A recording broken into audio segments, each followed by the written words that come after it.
No te quedes fuera.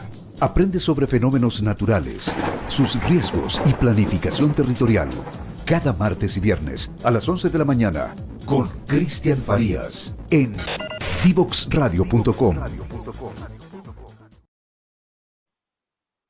Estamos de regreso ya acá en Tarea de Tecnología por divoxradio.com para seguir conversando con Andrea Nieto de Diatec sobre estas transformaciones que están adquiriendo algunas empresas para capacitar a sus funcionarios y también que se están implementando en los colegios para educar a los distintos estudiantes de todas las edades, en verdad, y de todos los grupos, desde la básica hasta educación superior. Andrea, quiero comentar un poco contigo algunas cifras que entregó Corfo con la Cámara de Comercio de Santiago, esto en abril pasado, en el índice de transformación digital. En esta medición, Andrea, y todas las personas que nos están escuchando ahora en la radio, se indica que la digitalización de los procesos ha aumentado en un 37% durante la crisis sanitaria, obviamente porque ha sido la alternativa para muchas empresas para poder seguir funcionando, seguir operando, dentro de las limitaciones que conlleva, por ejemplo, estar en cuarentena, que una comuna tenga que mantener confinamiento, entre otras restricciones. Andrea, la pregunta es, ¿qué se puede digitalizar y qué no? ¿Es recomendable digitalizar, por ejemplo, el 100% de una empresa o hay algunas actividades que, por ejemplo, se pueden mantener de manera presencial, obviamente bajo los resguardos sanitarios, bajo las medidas que conlleva estar dentro de una pandemia? Nicolás, efectivamente salió ese estudio que es súper alentador porque en definitiva habla de que en general las empresas se adaptaron, Claro. unas más, otras menos, ¿cierto? Pero más rápido, menos rápido, pero en general hay un proceso de adaptación. Y en términos de qué es lo que uno debería, es que yo creo que ahí no hay una respuesta tan tácita. Generalmente uno responde a esas preguntas con un depende, con un depende de cuál es mi negocio, ¿no? Principalmente cuál es mi negocio y qué tan basado en personas e interacción de personas está basado mi negocio. Por ejemplo, yo he visto empresas cercanas que han digitalizado todo lo que es gestión de proyectos. Es decir, si tú eres una empresa de servicios, por ejemplo, informáticos, desarrollo de sistemas, asesorías, todo lo que tenga que ver con servicios y proyectos, tiene mucho sentido llevar en una plataforma de gestión de proyectos todos tus proyectos, las actividades asociadas a ese proyecto. Y en ese caso yo he visto que sí hay un aporte de ese tipo de herramientas. He visto otras empresas que han implementado herramientas automáticas, por ejemplo, para la gestión de cobranza. Es decir, yo vendo productos y también podría hacer servicios y tengo clientes que no me han pagado y trato de invitarlos a pagarme, digamos, enviando emails de cobros automáticos con cierta periodicidad. También creo que eso es algo que se puede automatizar. También otra de las cosas que se puede, de las grandes actividades que uno puede automatizar, es todo lo que es la parte más bien administrativa, ¿no? La parte de quizás cálculo de remuneraciones, que en la mayoría de las empresas ya estaba automatizado.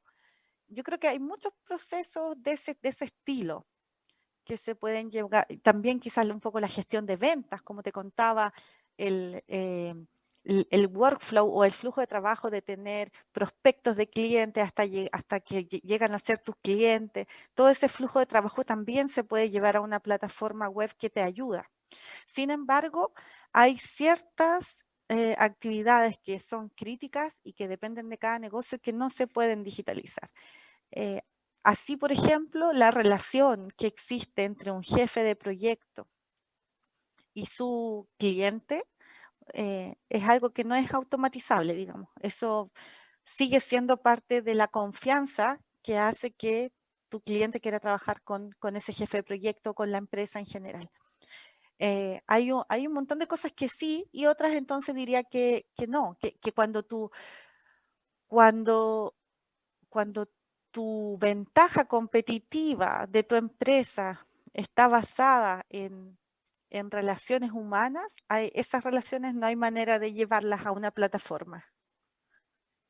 O sea, cuando se trate de tema de relación, por ejemplo, entre los trabajadores, un tema más humano, lo recomendable es mantener entonces este contacto cara a cara, por decirlo así, pero aquellos Así es. elementos que tengan que ver más con cálculo, con quizás con gestión de ciertas cosas, tratar de digitalizarlas.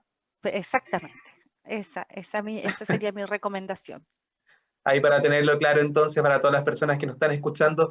Pero Andrea, hay un segmento de la población muy ligado, por ejemplo, a sindicatos de trabajadores, a representantes de gremios que dicen que digitalizar todo puede ser un peso muy grande para la economía, por tema del desempleo, por ejemplo, que ciertas máquinas reemplacen a trabajadores, que una máquina, por ejemplo, pueda hacer lo que hacen 3 personas. En ese sentido, ¿cómo se maneja este equilibrio para que el avance tecnológico no termine siendo un peso o una carga dentro del desempleo del país, por ejemplo? Chuta, qué difícil porque efectivamente eso es lo que tiende a pasar en muchas industrias. Em, lo que, lo que yo recomendaría sería primero, entendiendo que esta es una tendencia que va avanzando, quizás no tan rápido como uno crea, pero de cualquier modo se está viendo que hay procesos automáticos o parte, que pueden reemplazar a parte de las actividades que hacían las personas antes. Aparte del personal, claro. Claro, por ejemplo, la conciliación bancaria, que antes lo hacía quizá el mismo contador o con un Exacto. ayudante de contador, eso ya se puede hacer totalmente automático. Y quizás la persona lo que tiene que ver es chequear, hacer un chequeo nomás, final. Entonces, entendiendo eso, yo creo que cada uno debe decir, bueno, si esto efectivamente va a pasar, quizás hay que pensar en los hijos de uno. Bueno, entonces, ¿cómo le transmito a mis hijos de que deben, en la medida de lo posible, tratar de desempeñarse en carreras o ocupaciones que más bien sean poco reemplazables en un Exacto. futuro, digamos, dentro de los próximos 50 años, porque igual 50 años más esto va a cambiar de nuevo y entonces que empiecen a pensar en estudiar o dedicarse a ocupaciones que sean menos reemplazables. Ese sería mi consejo. Y ahí hay carreras nuevas, o sea, es decir, a medida que se van acabando profesiones antiguas, van apareciendo profesiones nuevas. Por lo tanto, igual hay un recambio, no es que efectivamente todas las profesiones antiguas se vayan a morir, sino que va a haber un recambio, hay muchas profesiones nuevas. Por ejemplo, el ser un community manager hace 10 años no era algo de lo que tú pudieras quizás vivir. Hoy hay muchas personas que viven de ser community managers. Y así va a pasar con muchas profesiones nuevas. Y ahí yo creo que el reto está quizás para las universidades de ir profesionalizando estas nuevas ocupaciones. Yo creo que ahí se ha ido más lento de lo que se debería. Por ejemplo, hoy día tú no tienes una carrera de community manager, podrías tenerla, ¿por qué no? Eso no existe, ¿no? Existe como una ocupación, pero no es que tú tengas un título de universidad, estoy pensando. Yo creo que por ahí se podría avanzar en cómo darle, sí, perdón, dale. Andrea, en eso mismo te quiero preguntar, porque hay muchos community managers que indican que el jefe, por ejemplo, desconoce cuál es el rol de un community manager y les exigen ciertas habilidades o herramientas que no necesariamente ellos aprendieron, porque como tú bien dices, no existe esta carrera de community manager, por ende no hay una referencia tan clara, tan concisa de qué conlleva ser un community manager o cuál es la responsabilidad que ellos tienen. ¿Cuál es la recomendación en ese sentido para los empleadores, para los jefes, cuando quieran, por ejemplo, contratar a community manager? Quizás me estoy saliendo un poco del foco de Sí, la no, pero entrevista, está pero creo que súper es súper bien. interesante profundizar en eso también, porque es una carrera o es una profesión que está siendo cada vez más en boga, que está siendo cada vez más demandada, porque obviamente conlleva el manejo de las redes sociales, que es tan importante, de la conexión con las personas, pero muchas veces les exigen dominar herramientas, dominar aplicaciones, dominar contenido que no se conoce necesariamente o que conlleva mucho trabajo aprender. Sí, mira, es verdad, totalmente verdad lo que tú planteas.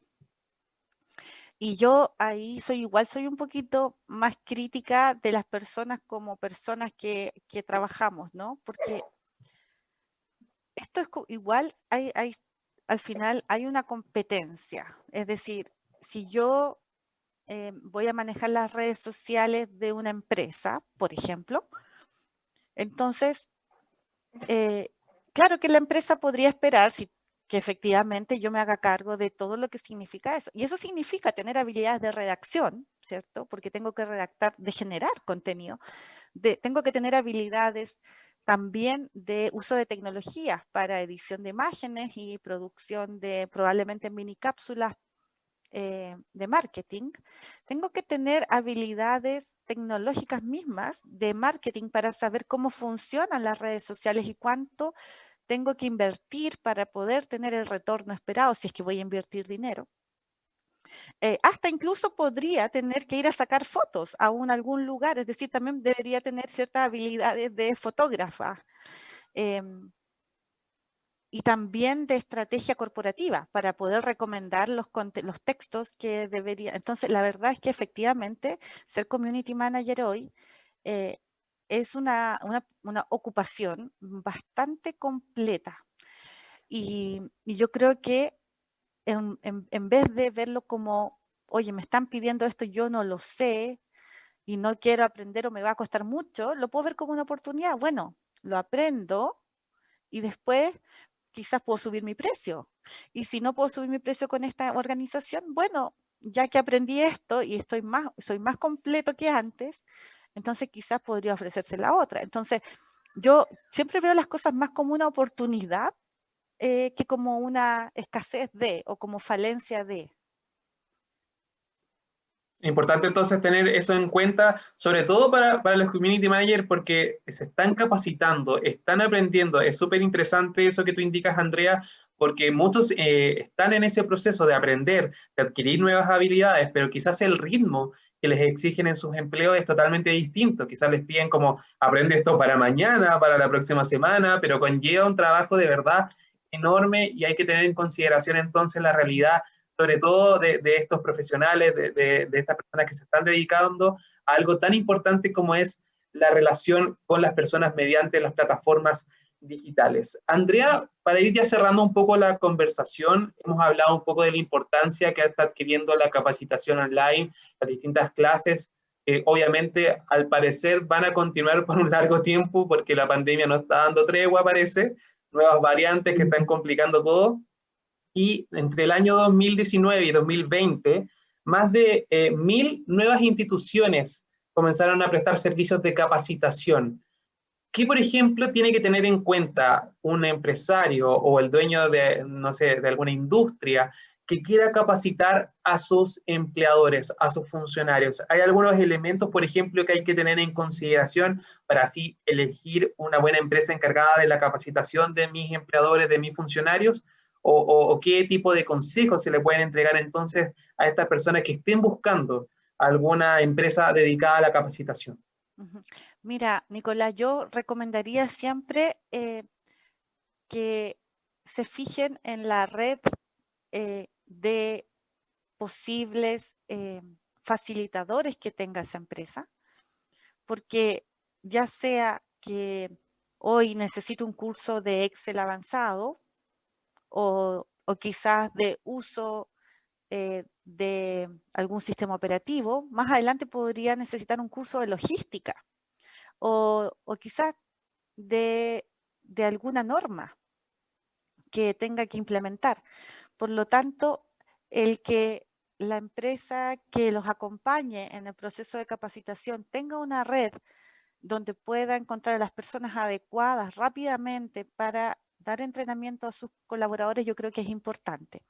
Lo otro importante es que sea cual sea la empresa que ellos elijan para acompañarlos y ayudarlos en esto, entienda muy bien el mundo Sense, porque hay muchas de las capacitaciones hoy en día que se hacen a través de la franquicia tributaria y por lo tanto tienen que conocer de cómo opera el mundo de la franquicia tributaria. Y por otro lado, es importante igual que vean el equipo de trabajo que hay detrás, porque en un equipo de trabajo que da, que diseña cursos, que los implementa, que le hace seguimiento, es importante que hayan perfiles tanto informáticos como perfiles también que sepan de educación, que son, hoy día se llama diseño instruccional, así se llama el perfil del profesional. Y también necesita una buena componente de diseñadores gráficos que puedan hacer que todo el contenido quede ameno y agradable en una plataforma de educación en línea. Andrea Nieto, gerente general de Diatec, muchas gracias por estar con nosotros esta tarde acá en Tarea de Tecnología. Varios temas, Andrea, quedaron en el tintero, el tema de la educación híbrida, el fomento del aprendizaje online, qué otras modificaciones se pueden hacer a lo largo, las proyecciones, bueno, hartos temas quedaron pendientes, Andrea, así que estás totalmente invitada siempre acá a la radio para que puedas comentar con nosotros un poco la crisis sanitaria y cómo está implementándose la educación dentro de este contexto. Muchas gracias, Nicolás, como siempre, a tu servicio.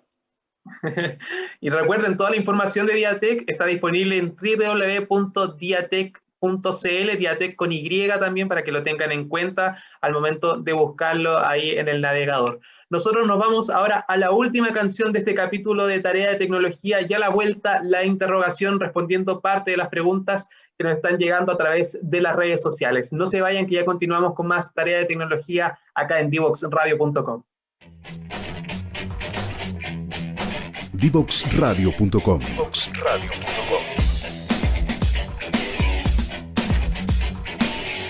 Conversaciones que simplifican lo complejo.